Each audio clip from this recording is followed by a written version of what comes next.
Hello, young friends. I'm Cheryll Simmerman, and it's a pleasure to be here with you today.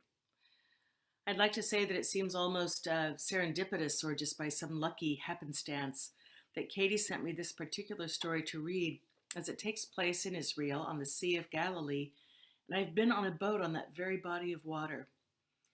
Katie could not have known that, so it's just a happy coincidence. Let's begin, however, by taking these words to heart.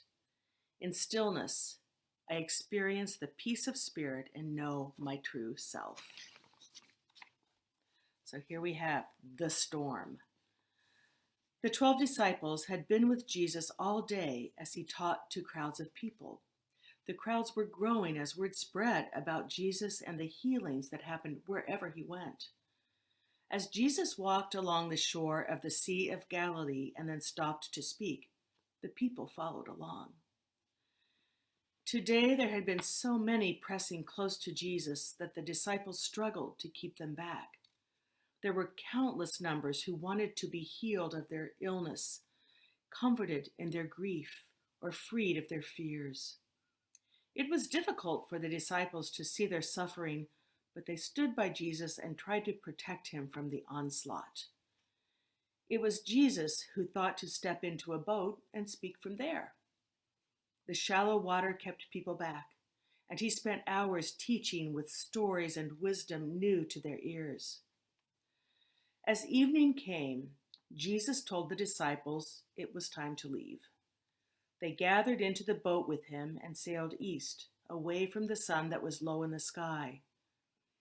Everyone was tired, and Jesus went to the back of the boat and lay down on some cushions.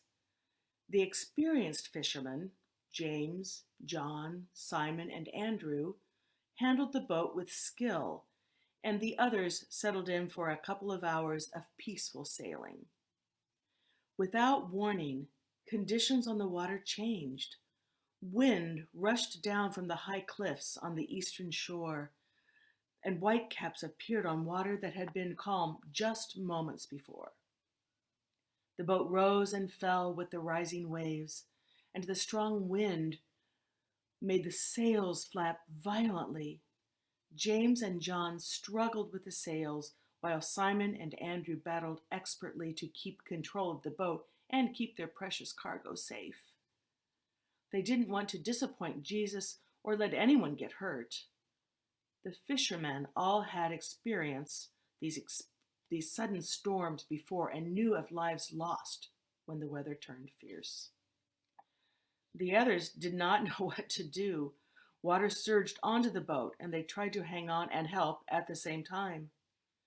Jesus had not yet stirred from his resting place, and they marveled that the tossing of the vessel had not awakened him. Fear caught hold of each of the disciples as conditions grew worse, and they all realized the black shoreline was far away. Darkness had replaced the warm colors of the setting sun. It had been only minutes since the storm hit, but it felt like hours to the panicked disciples. Some prayed, and some shouted for help as they futilely bailed water from the bottom of the boat. Others cursed the terrible wind. They all wanted Jesus to comfort them, but only a few were bold enough to make their way to the back of the boat and shout at their teacher, "Teacher, wake up! Don't you even care that we'll all soon drown?" Jesus immediately awoke and rose to look around. His eyes took in each of the disciples, the tossing boat, the turbulent waves, and the lashing wind. They all watched and waited for his response to the dire circumstances. Jesus appeared steady and unshaken despite the rolling boat and splashing waves. He spoke with a strong, clear voice, untouched by fear. "Peace, be still." The disciples felt the words of their teacher as much as they heard them. The wind stopped and the sea calmed, as if in response to his command. The disciples felt their wildly beating hearts also become calm, and their fearful thoughts lifted as the clouds parted and the last light of the day reflected in the still water. Jesus gazed at each of the disciples in turn. His eyes were full of love, but his words surprised them, considering how close they had been to disaster. Why were you afraid? Where is your faith? As they turned toward the eastern shore, they all felt the stillness of the sea and the wind, and the violence of the storm seemed distant. They wondered about what they had seen. We might be thinking about some of these questions. Do you think you would have been afraid of the storm even if Jesus was in the boat with you?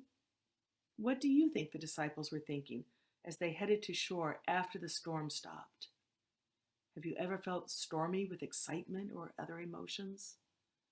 How did you calm down? So, thanks for being here, and I'd like to end again with this affirmation. In stillness, I experience the peace of spirit and know my true self. Thanks for joining.